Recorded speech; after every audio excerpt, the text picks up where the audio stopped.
dia na história, com Carlos Bastos. Mr. Gorbachev, tear down this wall. I have a dream. Aqui, posto de comando do movimento das Forças Armadas. É fazer a conta. Houston, we have a problem. Yes, we can. And now for something completely different.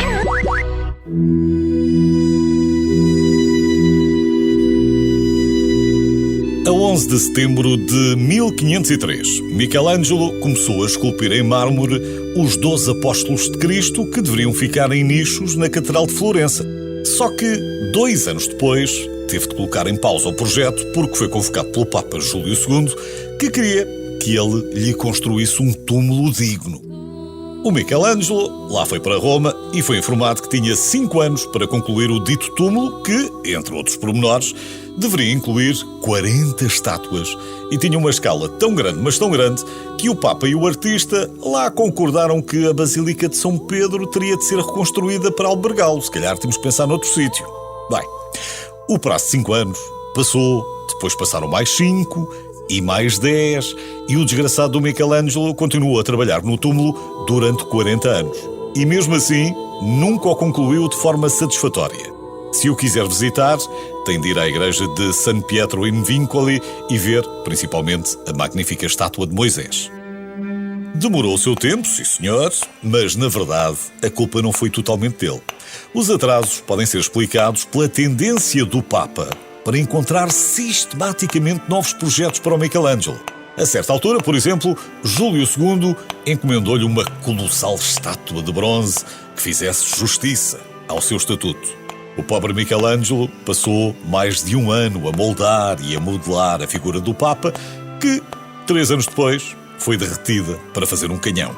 E este tipo de novos projetos estava sempre a aparecer. Os projetos e as divergências artísticas entre os dois.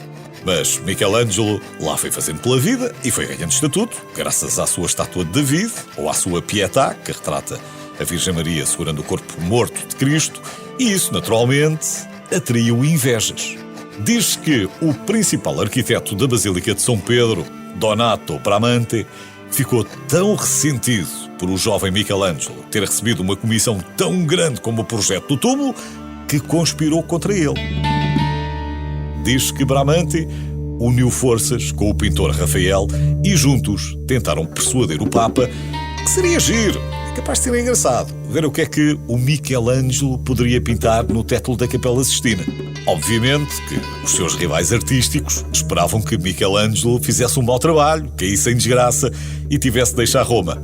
E o próprio escultor tinha fortes dúvidas e não ficou nada contente. Aliás, ele protestou e disse que não era pintor, mas o Papa não quis saber, e que remédio teve o Michelangelo senão começar a trabalhar e com grande desconforto durante 4 anos no teto da Capela Sistina.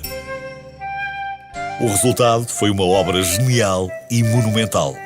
Os planos dos rivais foram frustrados e a obra de Michelangelo tornou-se numa das maiores obras-primas da arte ocidental.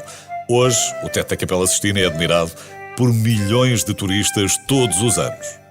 Agora, imagine o que Michelangelo poderia ter feito se não discutisse tanto com o Papa, que lhe estava sempre a arranjar mais trabalhos que ele não queria fazer. Bem, se calhar teria feito muito menos obras-primas. Nunca saberemos.